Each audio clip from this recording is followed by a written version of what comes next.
स्वागत है एक बार फिर से आप सभी का। मैं हूं अंजलि सिंह। चलिए सीधा उज्जैन का रुख करते हैं। मुख्यमंत्री उद्बोधन कर रहे हैं। तो ये हमारे आयोजनों की श्रृंखला का एक गुलदस्ता इसी प्रकार से बना है। आयोजक भी चकरा रहे हैं कि क्या क्या बोलना है, बताओ तो सही। इतनी सारी लिस्ट है। विक्रम व्यापार मेले का शुभारंभ भी अभी हाल ही है। इन्वेस्टर समिट मीट का भी यही उद्घाटन है। विक्रमोत्सव का यही आयोजन है। और इसी आयोजन में हम अपने गौरवशाली अतीत पे गर्व करके अपनी बात रखने की शुरुआत भी कर रहे हैं। सम्राट विक्रमादित्य के नाम पर जो आयोजन होने वाला है, ये नाम ही अपने आप में पर्याप्त है।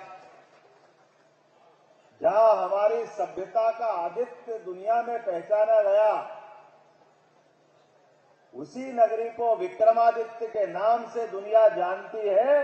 विक्रमादित्य का नाम ही पर्याप्त है दुनिया में। किसी को सुशासन की बात कहना हो, किसी को वीरता का नाम बताना हो, न्याय प्रियता का बात बताना हो, दानशीलता की कोई बात करता हो, कितने प्रकार के गुण व्यक्ति में हो सकते हैं।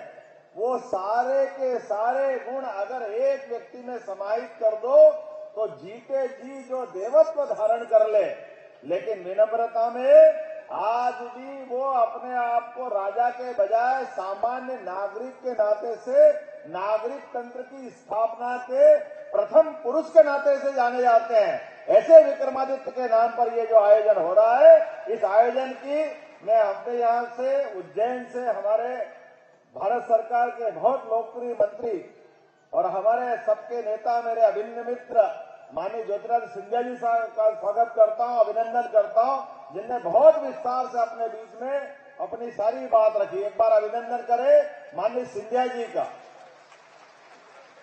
इसी मंच पर विराजमान हमारे कैबिनेट मंत्री माननीय चेतन कश्यप जी, समय के अभाव में मैंने कहा कि थोड़ा समय कम पड़ रहा है, एक बार अभिनंदन करो चेतन जी का। हमारे बीच में रतलाम से आते हैं और लगातार उद्योग मंत्रालय की गतिविधि बढ़ा रहे हैं। और जहां संस्कृति की बात हो, संस्कृति की दृष्टि से कोई कार्यक्रम हो, और वैसे भी हमारे वो बौद्धिक क्षेत्र की हमारी बौद्धिक संपदा के नाते से जाने जाते हैं। धर्मेंद्र जी लोधी, अभिनंदन करें धर्मेंद्र जी का, संस्कृति मंत्री का सही अर्थों में जिनने मान बढ़ाया है। मंच पर ही विराजमान हमारे लोकप्रिय सांसद माननीय अनिल फिरोजिया जी, आपका भी मैं स्वागत करता हूं इस अवसर पर।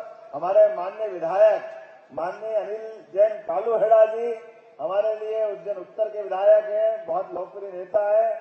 और सम आदरणीय सतीश मालवीय जी, दूसरी बार के जोरदार विधायक है सतीश मालवीय जी। इस अवसर पर हमारे अपने प्राध्यापक परिवार से आते हुए अपनी अलग पहचान बनाने वाले पूर्व सांसद वर्तमान विधायक माननीय चिंतामण मालवीय जी, आपका भी वंदन अभिनंदन।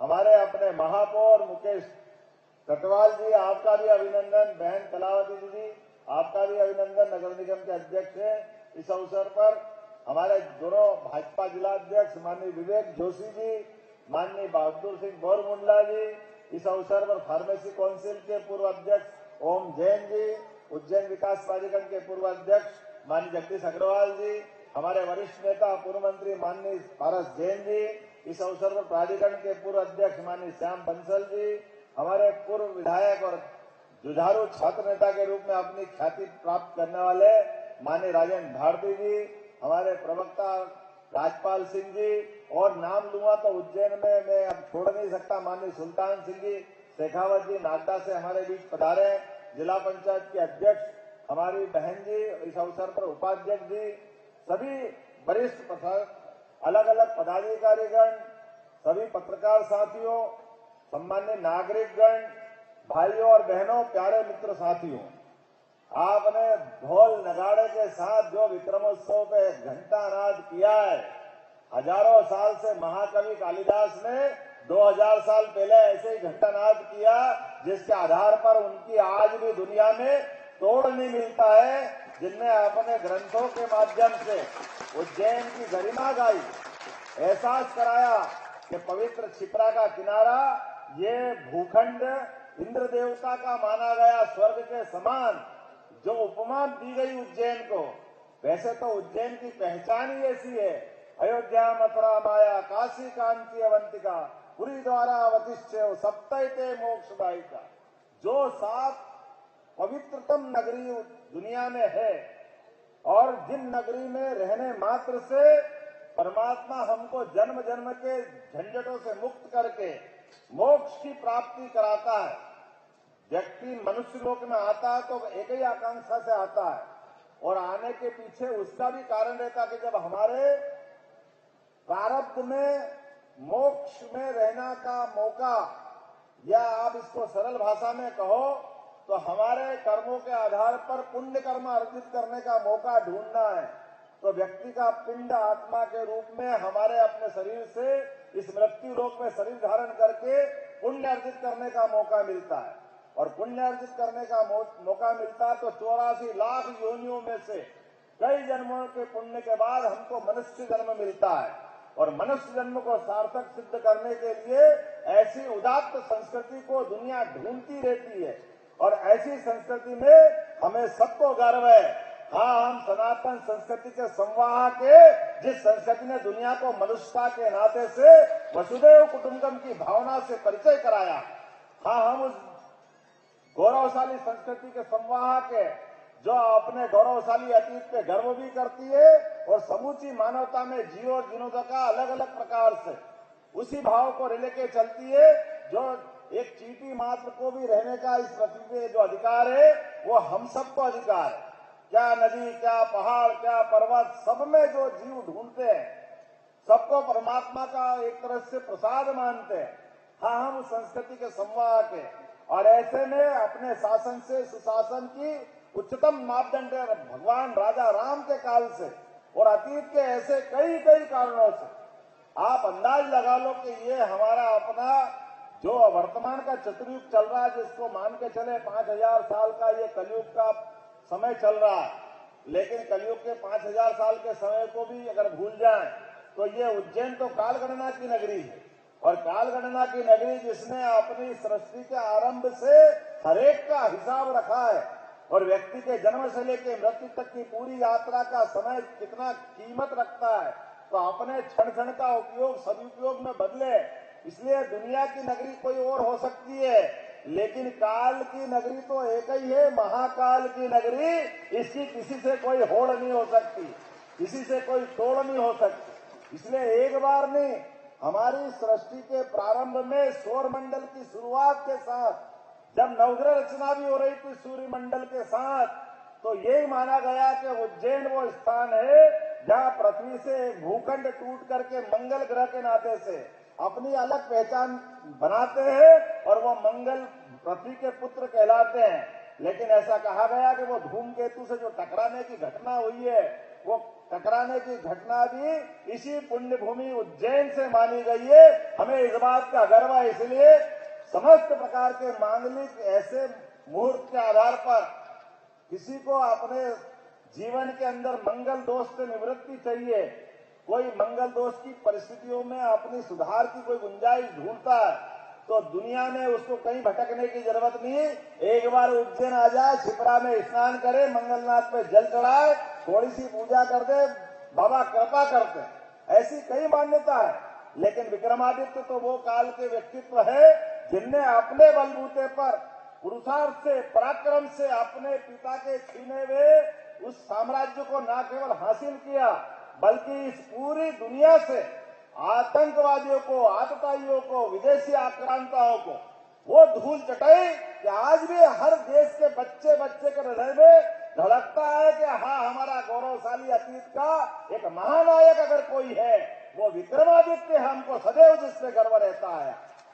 और केवल एक ही वो बात नहीं जिसके आधार पर उनने अपनी धाक जमाई, बल्कि शासन के संचालन के सूत्र कैसे होना चाहिए, व्यक्तिगत जीवन में भी लोगों का संग्रह किसी शासक के पास कैसा होना चाहिए।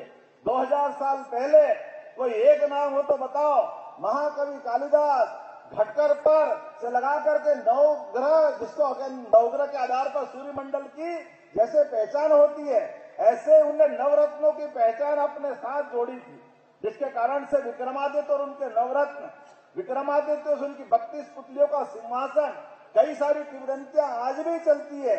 और काल के क्रम में ऐसे कई सारे विक्रमादित्य बनने के लिए लालायित जननायक मिले, जिनने कहा कि जीवन में कुछ बनना है तो विक्रमादित्य के समान बनना है। और विक्रमादित्य तो वो व्यक्ति है जिनका मूल नाम तो सहसांक है, लेकिन वो अपने पराक्रम के बलबूते पर असंभव से असंभव व्यक्तित्व के आधार पर ऐसे काम को भी सुक्रम में बदल दे, विरुद्धार्थी क्रम को सुक्रम में बदल दे, इसलिए उसको विक्रम और विक्रमादित्य के नाम से इतिहास में जाना गया।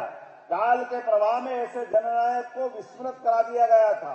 उस जननायक की सारी वीरोचित बातों को समाज के सामने स्थापित करने के लिए और कौन सा मौका मिलेगा। यशस्वी भारतीय जनता पार्टी के शासन की सरकारें आती है और काल के प्रवाह में वो उसे विस्मृत किए महापुरुषों को याद करते हैं। तो आज हम विक्रमादित्य को इस नए अवसर में नए प्रकार से स्मरण कर रहे हैं। तो कितने प्रकार से उज्जैन की बातों को जोड़ेंगे। महाराज सिंधिया जी जुड़े हुए हैं। मैं जानता हूं कि आज से लगभग 125 साल पहले आपके ही पूर्वज ने यहाँ पे उज्जैन में जो फ्रीगंज की स्थापना की, और लगभग 250 साल पहले उस मुगल काल में जिनने हमारी संस्कृति को नष्ट भ्रष्ट करने के लिए क्या क्या कुछ नहीं किया था।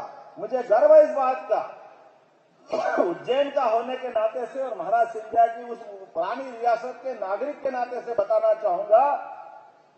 वो काल ऐसा था जहां एक तरफ हमारे देवालय तोड़े जा रहे थे, दूसरी तरफ महाराज सिंधिया ने यहाँ महाजी जी के समय, महाराज राणो जी के समय स्कंद पुराण के अवंती खंड में जो जो देवस्थान जहाँ थे वो सारे के सारे देवस्थान को यथा योग्य तरीके से निर्मित करके उज्जैन की एक नई कीर्ति, नया रूप लाने का प्रयास किया है। हम सब धन्यवाद देते उस नाते से कि जहां मंदिर तोड़े जा रहे थे वहां उसी काल में जवाब दिया गया कि महाकाल का मंदिर 250 साल पहले इतना विशालतम मंदिर बनाकर जो दिया, जो आज भी दुनिया में एक अद्भुत अलग अपने अलौकिक छटा बिखेरता है। मुझे इस बात की प्रसन्नता है, काल के प्रवाह में केवल वो ही नहीं किया, बाद के समय में ऐसी झेड हमको मालूम फ्रीगंज जो बना है, उस फ्रीगंज के आधार पर जो व्यापार व्यवसाय बढ़ाने के लिए ये जो काटन मिल की बड़ी उस समय इंडस्ट्रियां लगी थी, उस इंडस्ट्रियों के आधार पर जो उज्जैन से व्यापार व्यवसाय बढ़ा था, ये जो बड़ा होने में बड़ा योगदान सबसे पहले माधवराव जी सेकंड महाराज साहब का रहा है। उसके आधार पर उज्जैन ने अपनी एक अलग पहचान बनी थी। और आज काल के क्रम में यशस्वी प्रधानमंत्री नरेंद्र मोदी जी के लिए अभिनंदन करें, जिनके काल में, और सिंधिया जी को भी धन्यवाद दें। हम सब जानते ग्वालियर से हमारा रिश्ता खास है, इसलिए ग्वालियर में भी उनने ऑटोमोबाइल सेक्टर में छूट दिलवाई थी। माधवराव जी महाराज साहब ने, आप माननीय कैलाशवासी माधवराव जी साहब ने इस बात को लड़ करके कि मेला तो 1906 में शुरू हुआ था ग्वालियर में, लेकिन मेले की संस्कृति शुरुआत में हुई थी पशु मेले से, लेकिन उस मेले को दुनिया में अलग रूप में स्थापित किया।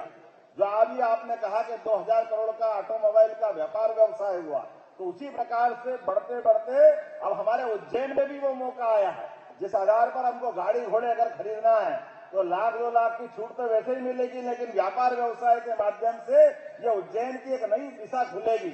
मैं धन्यवाद देना चाहूंगा माननीय सिंधिया जी को, जिनने आज समय निकाला और आज के इस अवसर पर विक्रमोत्सव के साथ ये जो अलग अलग प्रकार के कार्यक्रम हो रहे हैं, जो लगभग 40 दिन तक चलेंगे, और इस 40 दिन के अंदर वो सारी घटनाएं, सारी चीजें आएगी सबके सामने। जैसे हमने कल अपने एक बड़ा विश्व की सबसे पहली विक्रमादित्य वैदिक घड़ी की स्थापना की, जिसके माध्यम से अभी तक तो केवल मीन टाइम ग्रीनविच GMT चलता था। अब हमारा स्टैंडर्ड टाइम IST, भारत का स्टैंडर्ड टाइम दुनिया में जाएगा। आप अपने ऐप में चालू कर सकते हैं। भारत का सूर्योदय का शुद्ध समय अगर कहीं चाहिए, उसका अतीत उज्जैन से जुड़ता है। और ये केवल वो घड़ी नहीं रहेगी, आधुनिक तरीके से ये जो समय का चक्र बदलता है, समय के बदलते चक्र में भारत में, दुनिया में उज्जैन की भी पहचान बने, मध्य प्रदेश की भी पहचान बने। इसलिए मध्य प्रदेश की सरकार केवल उज्जैन नहीं, आज भी समिट के माध्यम से ये रीजनल समिट प्रारंभ करते हुए अलग अलग क्षेत्रों में इसी क्रम में जारी रखेगी। पूरे प्रदेश को देश का नंबर 1 राज्य बनाने के लिए माननीय मोदी जी के नेतृत्व में ये आयोजनों का सिलसिला प्रारंभ हो रहा है। आज हमने जो मसाल यहाँ से उठाई है, ये निश्चित रूप से आगे जाकर के इसी प्रकार से देश और दुनिया में छाए। पहली बार ऐसा हुआ कि मध्य प्रदेश के कैलेंडर, सरकारी कैलेंडर के ऊपर केवल शक संवत नहीं लिखा गया। मुझे गर्व है विक्रम संवत भी उल्लेख किया है, जिसके आधार पर हम हजारों साल से जाने जाते थे।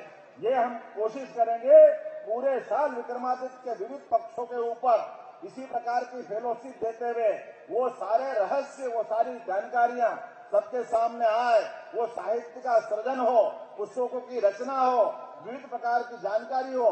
मैं आपको जानकारी देना चाहूंगा, विक्रमादित्य के बात को लेकर के ही कल ही हमारे कानून मंत्री अर्जुन मेघवाल जी आ रहे हैं, जिनने कहा कि विक्रमादित्य का और बैताल का उनकी अपनी कॉन्स्टिट्यूंसी में भी संबंध आता है। तो मैंने जब उनको विस्तार से बताया तो उन्होंने कहा मैं उज्जैन आना चाहूंगा, कल ही वो आ रहे हैं। ऐसे कई सारे जिज्ञासु विद्वान हमारे बीच में आना चाह रहे हैं, वो सारी बातों को चलाते रहेंगे। आज के इस अवसर पर एक बार फिर मैं मध्य प्रदेश सरकार की ओर से सभी इससे जुड़े हुए पक्षों, आयोजन समिति को, संस्कृति मंत्रालय को, उद्योग मंत्रालय को, जिला प्रशासन उज्जैन को, उज्जैन से जुड़े हुए सभी गणमान्य अतिथि नागरिकों को, और तो और ये आयोजन इतना अच्छा होता है कि माननीय डॉक्टर रामराज मिश्रा जी बैठे, सालों से आप भी विक्रमोत्सव करते आए।